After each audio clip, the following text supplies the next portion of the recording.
Dan pada pagi hari ini pemirsa sudah bergabung melalui video conference begitu ya, bersama kami ada Pak Gembong Suwito yang merupakan Direktur Edukasi dan juga Investasi dari Samologi. Pak Gembong, apa kabar? Baik Mbak Prisa, selamat Terima pagi kasih. semuanya. Baik Pak, kita akan membahas mengenai kinerja emiten konstruksi terlebih dahulu. Memang ini sudah lama ya Pak disuspend oleh Bursa Efek Indonesia, ada Wika dan juga Waskita Karya. Ya, Yang paling dalam kinerjanya adalah justru Wijaya Wika, Karya. Ya, betul. ruginya bahkan melambung 11.000%, bahkan mendekati 12.000%. Nah, bagaimana sih tanggapan Anda soal konstruksi? Oke, kita bicara konstruksi, maka mindset utama adalah BUMN karya. Di situ ada 4 ya. Pertama dari sisi Wika, Waskita, PT PP, ADI. 2 yang mencatatkan profit ya, ADI sama PT PP. Tapi 2 yang mencatatkan loss yang cukup besar, ya cukup dalam dari sisi fundamental, itu adalah Waskita sama Wika ya. Nah, kenapa hal tersebut? Satu yang pasti yang terjadi secara kinerja laporan keuangan, ya ada satu yang terjadi penurunan revenue. 5 tahun terakhir revenue-nya terus turun. Otomatis ya beban pokoknya naik dari sisi hutangnya. Nah, ini yang menarik. 2 saham tersebut, Waskita sama Wika, tingkat rasio hutang debt service ratio ya 9 sampai 13 kali terkait equity-nya. Ya, ditambah yang ketiga faktor hukum.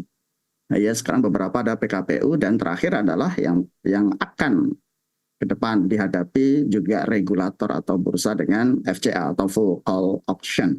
Kira-kira seperti itu, Mbak, yang terjadi. Anda melihat apa sih yang membuat revenue dari Wika dan juga Waskita ini mengalami tekanan yang mempengaruhi laba bersihnya begitu ya, dan sampai disuspend oleh bursa sudah cukup lama.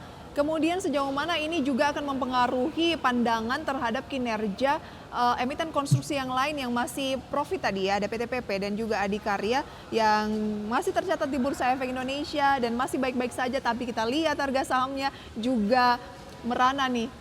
Efek sektoral itu cukup berdampak di sektor konstruksi ini. Saat ini masih negatif ya sentimennya. Kenapa negatif? Ya karena kita tahu bahwa 5 tahun terakhir revenue-nya bukan tumbuh tetapi terus turun.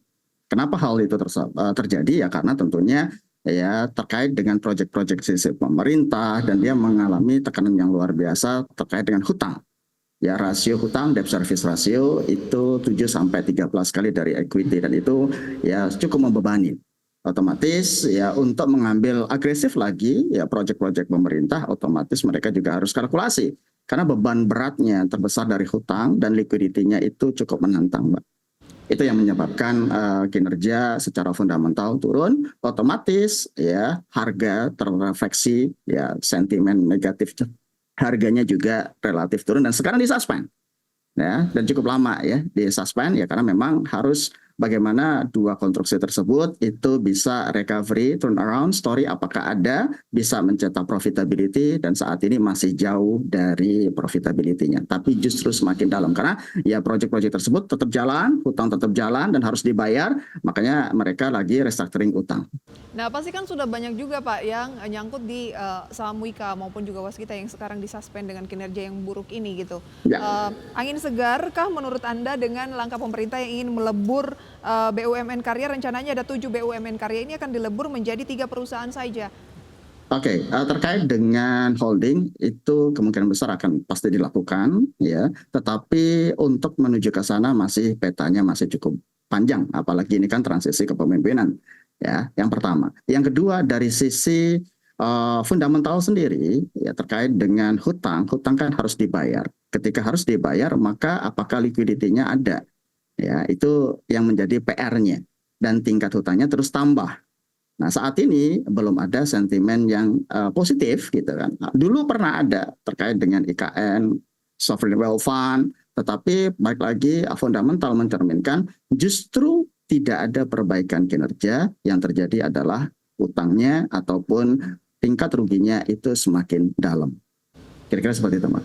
Nah, kalau kita membahas tadi mengenai faktor ataupun sentimen sektoral yang berdampak juga ke PT PP dan juga Adikarya yang secara kinerja sebenarnya masih bisa dikatakan positif ya Pak Gembong ya. Ya, betul.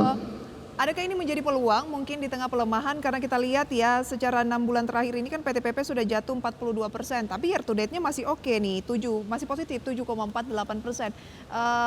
Cukup oke nggak sih PTPP dan ADI ini dibeli di harga saat ini, Pak? Kalau kita bicara valuasi ini sangat murah.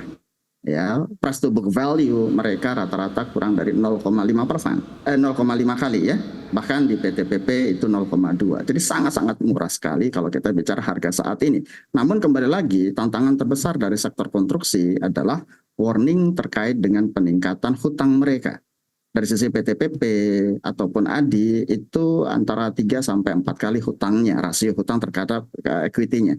Jadi itu yang menjadi pertimbangan lebih dari investor untuk ragu-ragu apakah ini bisa masuk di sektor ini atau yang sektor yang lain, karena sektor yang lain juga cukup ada sentimen positif ya.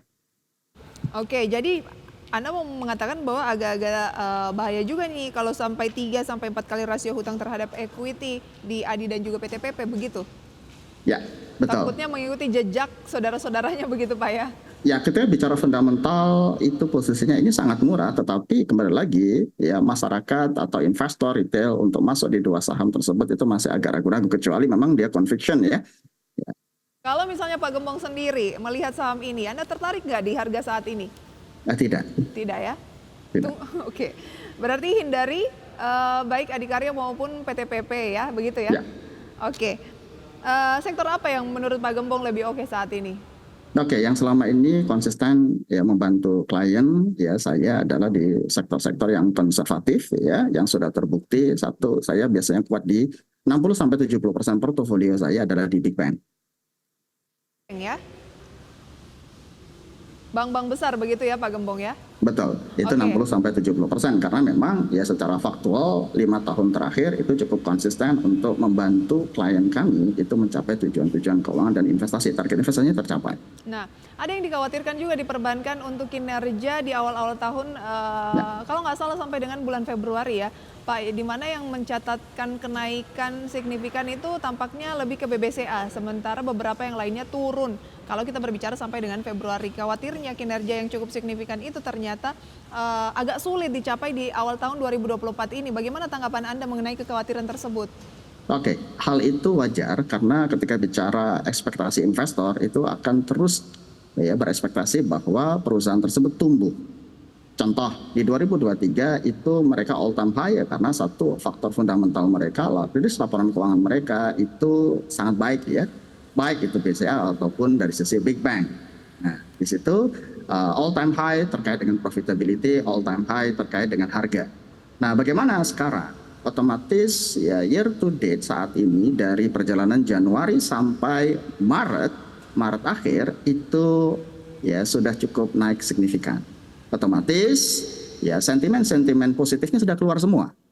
Satu ya terkait dengan dividen sudah jadi THR ya hari ini gitu kan. Yang kedua dari sisi inflow asing dari 3 bulan konsisten itu masuk. Nah saat ini waktunya koreksi sehat. Jadi justru biasanya kami ada 2 account, satu untuk investment, satu untuk trade ya. Untuk trade justru ini kesempatan menarik karena di posisi April Mei harusnya koreksi baik secara fundamental maupun secara teknikal dan flow asing. Jadi ini kesempatan kita untuk mengkoleksi lagi. Kira-kira seperti itu dari sisi trade. Kalau dari sisi long investment nggak ada masalah. Kenapa? Karena di bank 5 tahun terakhir itu terus mengalami pertumbuhan di all time high dari sisi performance maupun dari sisi harga. Kira-kira seperti itu. Baik Pak Gembong, berarti kalau misalnya tertarik untuk trading di perbankan, apalagi big banks yang Anda lebih sarankan, inilah momennya karena terjadi koreksi sehat begitu ya. Kalau mau Betul. long term atau lebih ke investasi medium to long ya Terus akumulasi. terus Ya. akumulasi, makin murah makin bagus ya. Yes. Kita lanjutkan nanti mengenai rekomendasi saham pilihan pemirsa dan juga update pembukaan perdagangan di sesi pertama pada hari Rabu ini. Usai jeda pariwara berikut tetaplah di segmen Market Buzz.